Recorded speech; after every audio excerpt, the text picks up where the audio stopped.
जय शिवराय. जुन्नर तालुक्यातील तमाम बंधू भगिनींना माझा जय शिवराय, जय महाराष्ट्र. आपण सर्वांनी मला गवगवी देश दिलं, मला या तालुक्याचं आमदार केलं. महाराष्ट्राच्या पटलावर आपल्या सर्वांमुळे माझा मान सन्मान वाढला. पण ज्या सर्वसामान्य माणसाला मी केंद्रबिंदू मानलं, त्या सगळ्या मायबाप जनतेला मी निवडणुकीमध्ये एक शब्द दिला होता की जानेवारीमध्ये मी या जुन्नर तालुक्यातल्या ज्या काही महिला आहेत आमच्या 18 ते 65 वयोगटातल्या आणि 18 ते 40 वयोगटातल्या जे काही आमचे तरुण आणि तरुणी आहेत, या सर्वांना मी सुरक्षा कवच देणार आहे. ते सुरक्षा कवच याच्यासाठी की शेवटी पालकत्व आमच्या खात्यावर आहे आणि त्या सर्वांचा विम्याची रक्कम, त्यांचा हप्ता मी भरायचा निर्णय केलेला आहे. ह्या जानेवारीमध्ये मला बराचसा काळ माझा निवडून आल्यानंतर काही कार्यक्रम, काही अधिवेशनचा काळ किंवा इतर काही प्रसंगामध्ये माझा वेळ गेला आणि नंतर ज्या कंपन्यांशी मी ह्या विम्याच्या बाबतीत बोललो, त्यांचे सगळ्यांचे जे काही कोटेशन्स आले ते समजून घेण्यामध्ये आणि त्याच्यावर अंतिम टप्प्यामध्ये येण्यामध्ये माझा थोडासा वेळ गेला. परंतु मी आपल्याला सांगतो की ते आता साजरे होते, त्या शिवभूमीचे आपण पाईक आहोत.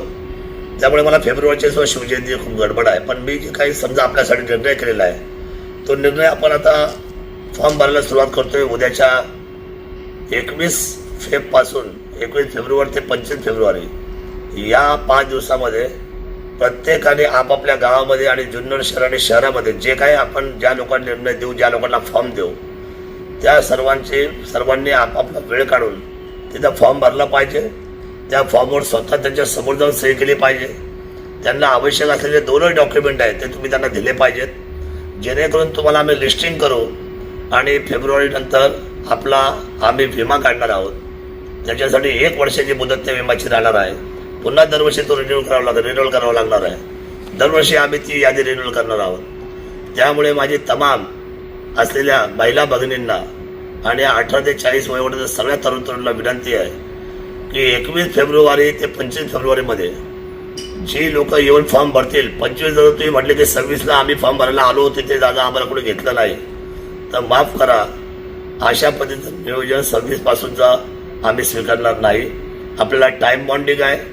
आणि दुसरी गोष्ट अशी आहे की आपण त्या स्वतः वेळ काढून त्या जागेवर जाऊन आपले फॉर्म भरायचे आहेत. फॉर्म घरी जाऊन भरायचा नाही, घरी जाऊन फॉर्म मिळणार सुद्धा नाही.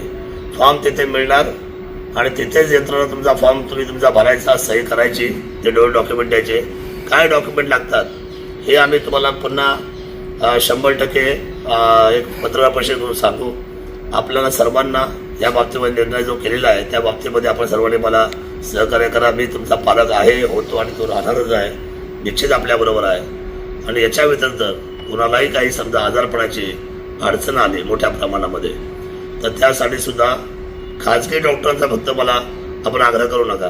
पण माझ्याकडे जी उपलब्धता आहे पुणे, मुंबई या ठिकाणी जिथे ऑपरेशन्स आपल्याला करता येतील, त्याच्यासाठी सुद्धा मी 100% तुम्हाला अल्प दरामध्ये आणि मोफत दरामध्ये कशा पद्धतीने तुम्हाला सावरता येईल या बाबतीमध्ये मी कटिबद्ध आहे.